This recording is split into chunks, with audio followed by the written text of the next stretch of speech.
लोकसभा प्रत्याशी भूपेंद्र यादव ने किशनगढ़ बास विधानसभा क्षेत्र में जनसंपर्क किया। इस दौरान बसानी, तिगावा, नांगल, सलिया, पाटन, अहीर, फतियाबाद, गुणासार, इको रोटिया, सारणबास, खेड़ा, दौलतपुर में जनसंपर्क कर लोगों से बातचीत की। इन जनसंपर्क के दौरान काफी भीड़ केंद्रीय मंत्री की एक झलक पाने की उत्सुक दिखाई दी। भूपेंद्र यादव ने जनसंपर्क के दौरान कहा कि देश का विकास कर मोदी जी ने सबके तबके का विकास किया है। आज गरीब जिसका कोई सहारा नहीं था, उसका सहारा मोदी जी है, क्योंकि 80 करोड़ लोग हर महीने मुफ्त राशन देना कोई आम बात नहीं है। उज्ज्वला योजना, गरीब आवास योजना से गरीब आज मान सम्मान के साथ जीवन जी रहा है। मोदी जी देश की आन बान शान है। किशनगढ़ बास विधानसभा में भूपेंद्र यादव ने किया जनसंपर्क। भूपेंद्र यादव ने इलाकों के बुजुर्गों, व्यापारियों, युवाओं, महिला और भाजपा कार्यकर्ताओं से चर्चा की। इस दौरान केंद्रीय मंत्री भूपेंद्र यादव का जगह जगह स्थानीय निवासियों ने बड़ी फूल माला 51 मीटर का साफा बांधकर भव्य स्वागत किया और अभिनंदन किया। भूपेंद्र यादव ने सभी लोगों को हाथ जोड़कर अभिवादन स्वीकार किया। उन्होंने स्थानीय निवासियों से मोदी जी के हाथ मजबूत करने की अपील करते हुए कहा कि देश का भविष्य बनाने वाले को चुनने का यह चुनाव है। उन्होंने कहा कि 2014 से लेकर अब तक मोदी सरकार ने देश के विकास का आयाम स्थापित किया है, जिसे कांग्रेस 70 साल में भी कभी स्थापित नहीं कर पाई।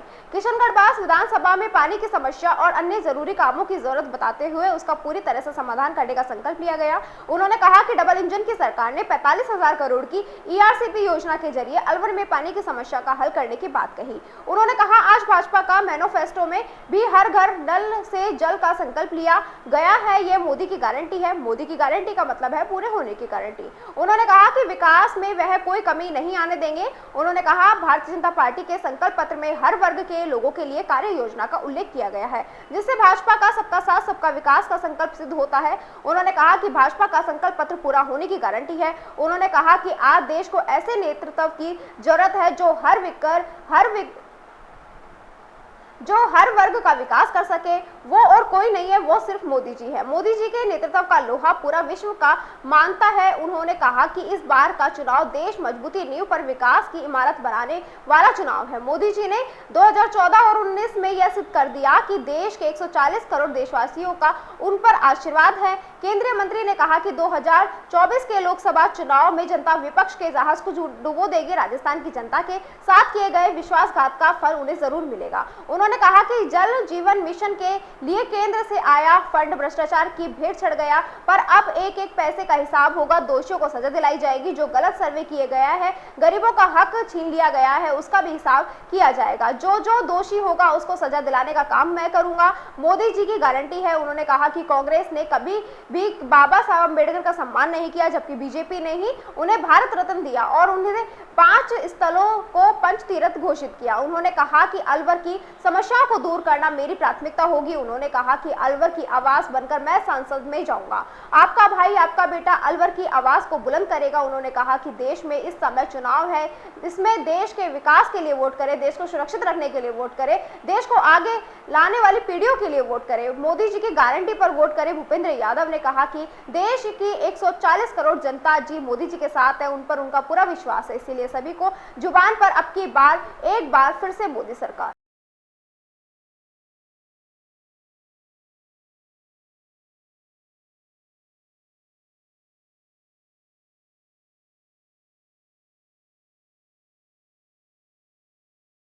में विशेष चुनाव है। पहले जब चुनाव होता था तो हम चौपाल पे चर्चा करते थे कि किसकी सरकार आएगी और किसकी सरकार जाएगी। अब एक चीज का पता है कि सरकार मोदी जी की आएगी। इसके पीछे कारण कि राजनीति अब ये बदल रही है। लोग ये नहीं चाहते कि एक को खाड़े या दूसरे को फेंके। लोग ये चाहते हैं कि जो भी आए वो ऐसा विकास का काम करे कि उसको दोबारा से मौका दे। अब परफॉर्मेंस और गवर्नेंस की राजनीति आएगी।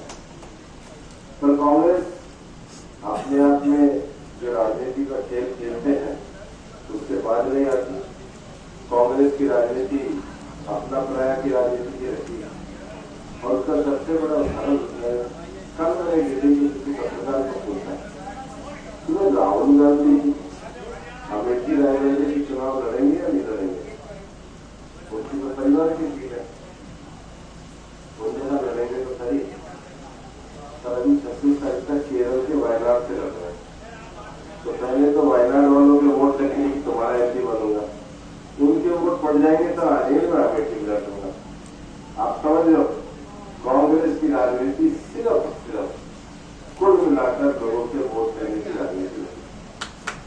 कांग्रेस ने भारत रत्न का पुरस्कार तो कांग्रेस के समय में तय हुआ, लेकिन कांग्रेस ने भारत रत्न केवल अपने परिवार में लेकर रखी।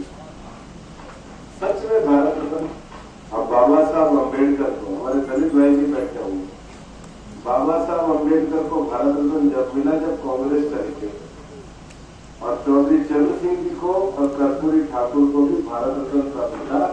नरेंद्र मोदी प्रधानमंत्री है। कांग्रेस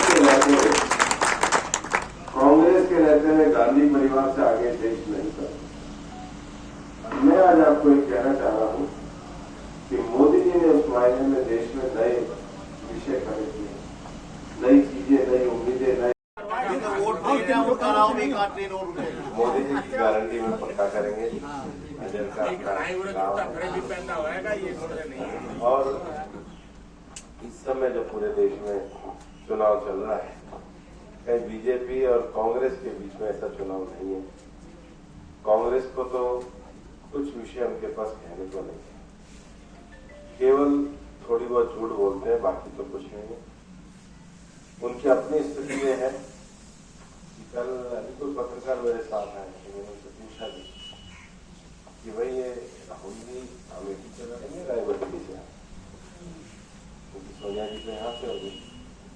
उन्होंने कहा जी 26 अप्रैल का चुनाव है वायनाड का, तो पहले तो वायनाड और को ये कह केरल में वायनाड में लड़ रहे हैं ना, तो पहले तो उधर ये कह के वोट ले लेंगे भाई तुम्हारा एमपी बनूंगा, फिर कंफर्म हो जाएगी कि यहाँ की कोई घोषणा करा देंगे।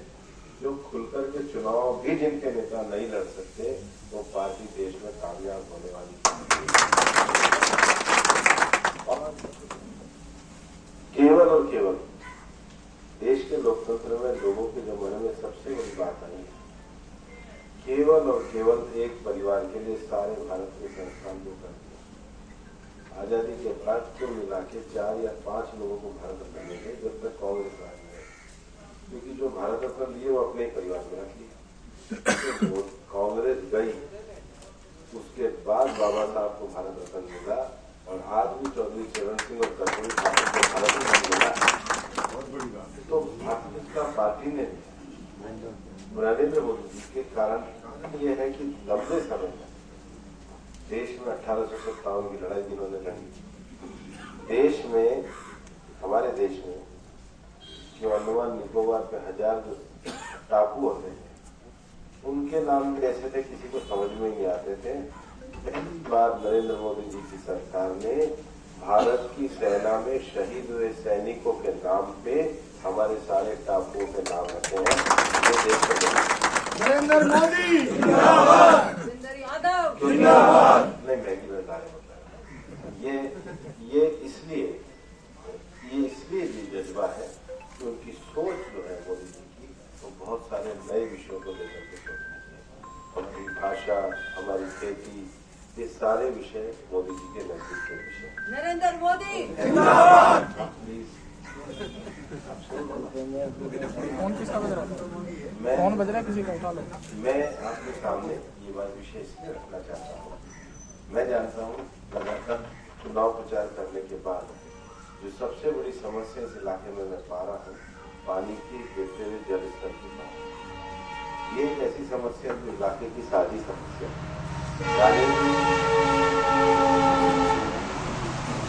राजनीति पंचायत की हो तो अपने प्राइवेट निकाल एक दूसरे की रक्त में राजनीति अगर विधानसभा की भी हो तो सड़क और अपनी इसकी योजना की जा सकती। लेकिन राजनीति जब लोकसभा की चुनाव लोकसभा का हो तो मुद्दे या तो राष्ट्रीय होंगे या मुद्दे इलाके की साझी समस्या के। राष्ट्रीय का अर्थ यह है कि जब लोकसभा का चुनाव होगा, कोई भी भारत सरकार बनेगी, तो सबसे पहले तो लोग यही कहेंगे कि भारत सरकार क्या करे, देश की सीमाओं की सुरक्षा करे। राजस्थान तो सीमाओं की सुरक्षा नहीं करती, हरियाणा तो नहीं करती, भारत की आर्मी, भारत की सुरक्षा तो भारत सरकार ही करती है। मोदी जी के राज में सीमाएं सुरक्षित नहीं हुई। मोदी जी के राज में जब यूक्रेन में हमारे मेडिकल के बच्चे फंसे, इराक में हमारी नर्स फंसी, अभी कतर में हमारे नौसेना के पूर्व सैनिक फंसे, उनको लाने का काम किया। तो ये धारणा कर दी है कि सुरक्षित नहीं है, दुनिया में रहने वाला हर भारतीय सुरक्षित है। दूसरा विषय है, कोई भी सरकार है, भारत सरकार है तो दुनिया से संबंध रखेगी। दुनिया में इस समय हमारे नेता को, नरेंद्र मोदी को जितना बड़ा सम्मान मिलता है उतना दुनिया में किसी नेता को नहीं मिलता। और हमारी अर्थव्यवस्था का आकार भी बड़ा है। तीसरा है आंतरिक शांति व्यवस्था है, 370 समाप्त करने से लेके नए कानूनों को लाने के बहुत काम सरकार ने किया। चौथा है देश का बजट। बजट ऐसा हो कि हर आदमी के काम पे है। हमारे इलाके की जो समस्या और बजट को मैं सांसद के रूप में देखना चाहता हूं, तो मेरा ये मानना है कि जो पानी को लेकर के जो ERCP का जो 45,000 करोड़ का जो बजट बना है, यमुना का जो बजट बना है, भाई मंजीत भी कह रहे थे कि वह डेढ़ वो बना। तो हम पूरा बात करके DPR में बात करके वो पानी का कुछ नए क्षेत्र में ऐसा आए जिससे हमारे इलाके का भी गिरते हुए वाटर टेबल पे हम नियंत्रण कर सकें। ये एक ऐसी समस्या है हमारी साझी समस्या, ये गांव और आपस की राजनीति से ऊपर उठना है। मैं कांग्रेस वालों को कहता हूँ, भाई गाली गलौज कम करो, अपनी योजना बताओ, करवा सकते हो या नहीं करवा सकते हो, करवाने की प्लानिंग है या नहीं है, DPR पड़ी है या नहीं पड़ी है। देखिए लोकसभा का चुनाव, मैं आपको ये विश्वास भी दिलाना चाहता हूँ, केंद्र के बजट से अपने अलवर के लिए जो बेहतर से बेहतर होगा ला करके आज आपसे वोट मांगने आए हैं और हम चाहते हैं कि आपका आशीर्वाद मिलेगा। फिर एक बार मोदी जी की सरकार बनेगी, 400 पार करके बनेगी, हम विकसित भारत और विकसित अलवर बनाने का काम करेंगे। की एप्लीकेशन अपनी जेब में रख के लेके जा रहा हूँ।